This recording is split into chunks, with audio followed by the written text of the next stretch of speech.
Bueno, y aquí estamos en un nuevo programa de entrevista con propuestas. Desde Radio AM 1440 de Mar de Ajó, la radio cooperativa. En los controles, la producción y la edición, Diego Rolo Rojo.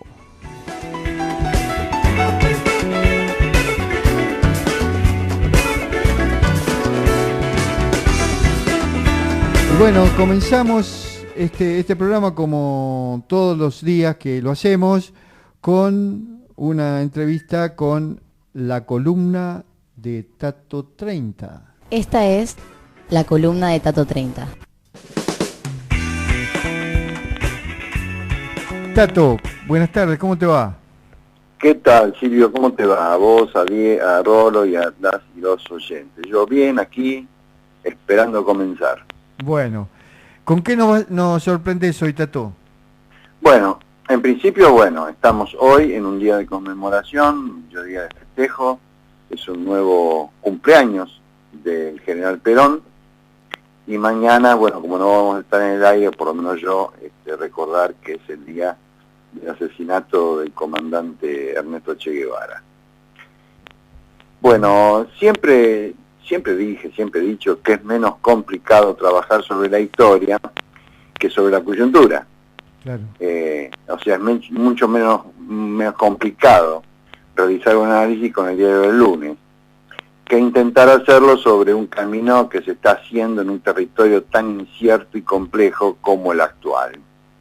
Y esto no es un absoluto por comodidad o de compromiso, sencillamente es que mi condición ideológica, y como lo sabe Rolo, muy cercana al romanticismo, en donde siempre prima la pasión a la razón, aunque por ahí siempre la pasión se cuela por alguna grieta entre mis palabras, me impulsa a decir algunas cuestiones que no está bueno decir cuando a uno le prestan un micrófono.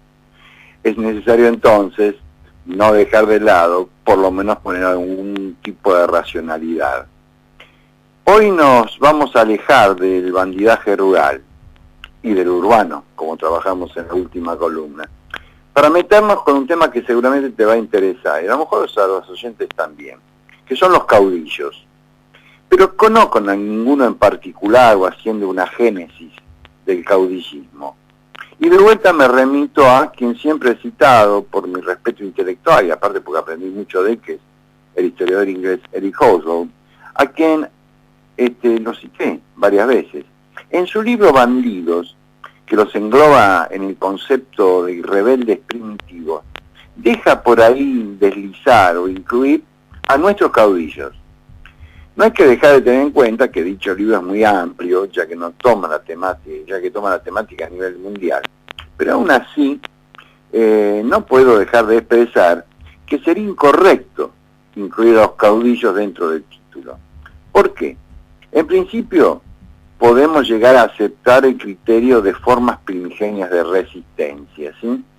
Pero el caudillaje de nuestro país y su accionar resistente, que viene de larga data. Si continuamos desarrollando ese hilo de la historia, podemos enlazar el mismo con los movimientos de resistencia de las comunidades originarias, fundamentalmente donde había existido el Tahuantinsuyo Inca, cuya máxima expresión o la más conocida fue la sublevación de Tupac Amaru.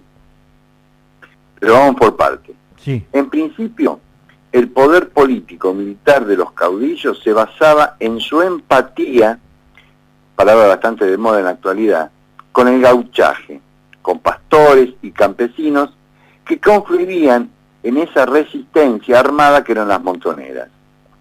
Ese gauchaje era producto, en su inmensa mayoría, de una cultura mestiza, en donde no poco tienen que ver la cultura de nuestros pueblos originarios, y también su estructura social, que se identificaba, aunque de manera diferente, con los cacicazgos. Era importante en los pueblos originarios la figura de cacique. La gran mayoría de los caudillos fueron terratenientes. Por ello, la lectura histórica autodenominada marxista, de la cual excluyo, siendo marxista, al gran Rodolfo Puiggrós, padre de Adriana Puiggrós, que no es más que el reverso de la misma moneda de la versión liberal de la historia. Estos sectores, este estudio de la historia, los denosta. Tenemos lo que para mí es la máxima expresión de ello, en lo que sería el historiador oficial del Partido Comunista Argentino, Aníbal Ponce, con esa visión progresista que reivindicaba a ultranza a Rivadavia, por ejemplo, y que denominaba al caudillo literalmente como señor feudal en sus republiquetas. A ver, no eran los caudillos terratenientes, desde luego, pero no pocos de ellos, sobre todo los del NOA, eran poseedores de tierra que solo servían para la ganadería, la llama, la vicuña, cabras y mulas. De allí, por ejemplo, la incipiente producción textil artesanal con la que competía la importación de productos ingleses desde Buenos Aires. La aparición de los caudillos implica, como expresé, la resistencia política militar organizada del interior profundo de la patria. De allí es que los bandidos son la secuela que queda después de haber sido derrotados los primeros. Y ya lo vamos a poder ubicar con postrimerías a los acontecimientos de mayo de 1810, en virtud que para el entonces virreinato del Río de la Plata, que sobrevivía fundamentalmente en base al contrabando y la corrupción, sobre todo en Buenos Aires, o sea, y sobre todo por los pocos controles que había, poco les molestaba el caudillaje ya existente, sobre todo aquellos más alejados del puerto. Como de alguna manera lo hicimos en las columnas que hablaban de la derrota de esos caudillos a partir de las llamadas campañas pacificadoras, luego de los acontecimientos de mayo del 10, podemos, sin hacer reduccionismo, que la historia argentina no va a ser más que otra que la maratón para llegar a integrar a la naciente patria a la División Internacional de Trabajo Capitalista, que va a ser ganada desde luego por Buenos Aires, o por lo menos con los preceptos de Buenos Aires. Habíamos dicho que el caudillo basaba su poder no ya en lo puramente económico, que era por demás austero, sino en la empatía con su gauchaje, y la población fundamentalmente humilde que lo había llevado en casi todos los casos a ser gobernador de esos territorios, que mal pueden llamarse en ese contexto provincias. El caudillo, exagerando el término si quieren, era casi un primus inter pares. Su vida estaba profundamente enraizada con la vida de esa población. En general no eran poseedores de grandes mansiones, como por ejemplo de Urquiza. Y aquí vale aclarar que todos y cada uno de ellos conformaban, en contra de lo que pueda pensarse, un grupo por demás heterogéneo. De allí que las resistencias más fuertes se darían en el NOA, en el noroeste argentino. Desde lo eminentemente político, no nos equivocamos si decimos, corre por cuenta mía, que la experiencia de las montoneras pueden ser tomadas como los rasgos de una primitiva democracia de masas, muy difícil de aceptar desde una mirada ilustrada y liberal. Si bien dije que no voy a particularizar, es de esa época, de la época de la independencia, que nacen fundamentalmente dos caudillos primigenios, que pueden ser el paradigma del caudillo. Don Martín Miguel de Güemes, quien recibió toda la confianza de José de San Martín al dejarlo con la defensa de ese frágil norte, respetado por todo el gauchaje y traicionado por la incipiente oligarquía salteña que vende su muerte a mano de los realistas, y del que creo es la imagen más acabada del caudillo popular, que es la de José Gervadio de Artigas. Ese uruguayo como símbolo de la argentinidad y de la patria grande, que no solo luchará por una revolución política, sino por una revolución social, que va a efectivizar en la entonces banda oriental de las Provincias Unidas del Río de la Plata, y que en algún momento creo que merece ser tema de alguna otra columna. Al caudillaje se lo identificará casi siempre con el genérico de federales, pero que es de alguna manera también mentiroso esto. Había muchas diferencias en esa denominación que se le da un tinte homogéneo. Había un federalismo de ese interior austero, cuando no pobre, que necesitaba y por ello peleaba, y esta frase te va a resultar conocida, por una redistribución de la riqueza de la patria en forma equitativa. Diferenciado del federalismo que expresaban los caudillos de la Pampa Húmeda, a los que podemos sumar las actuales provincias de Entre Ríos y sur de Santa Fe. Y otra vez corre por cuenta mía. Creo que su cercanía al puerto de alguna manera los contaminaba.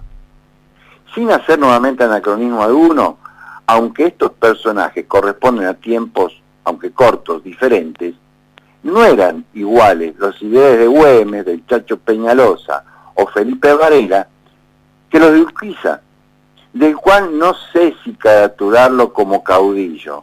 Más bien era un adversario con los mismos intereses que Buenos Aires, pero con otro estilo, si ustedes quieren y me permiten, más democrático, entre comillas, ¿no? Podemos también acercar la figura de Pancho Ramírez, caudillo entrerriano, a la de los auténticos federales. En tanto será quien preservará la concepción política de Artigas, ya que estuvo con él peleando, y que lo llevará a enfrentarse con otros federales, como por ejemplo Estanislao López de Santa Fe. Para finalizar, existe un tercer federalismo, muy particular y sin ninguna duda muy controversial, y que será, este sí, el tema de la próxima columna, que es el federalismo rosista. Juan Manuel de Rosas, a diferencia del resto de los federales, fundamentalmente con los caudillos del noroeste, basará su poder en los grandes terratenientes de Buenos Aires, de los cuales era uno de ellos, y dicotómicamente de los comerciantes del puerto de Buenos Aires. Se podría etiquetar, con todo el riesgo que implican las etiquetas, de un federal unitario. Es un personaje que marcará una época. Así como el historiador francés Alain Rouquier denomina a la segunda mitad del siglo XX de Argentina como el siglo de Perón, el historiador argentino Ernesto Quesada describe como la época de Rosas, ese casi cuarto de siglo de nuestra historia. Pero como dije, ese será el tema de nuestra próxima columna. De mi parte, y esto sí para finalizar, si algo interesante podemos tomar de esta experiencia del caudillo federal, es que eso que ha dicho en cuanto a que será la próxima expresión primitiva, elemental y básica de lo que luego se denominará democracia de masas, creo que hay que dejarlo claro. Concepto este, desde luego, que el liberalismo historiográfico, como el político pasado y presente, va a llamar siempre como dictadura. Bueno, excelente, como siempre, Tato. Esto de hacer pensar es una costumbre tuya que nosotros hemos aceptado el desafío y que la compartimos con nuestra audiencia. Muchas gracias, Tato. No, por favor, ya les digo, para la próxima y los vamos a meter con don Juan Manuel de Rosas. Bueno, tema apasionante si los hay. Muchas gracias, fue Tato 30 en Entrevista con Propuestas.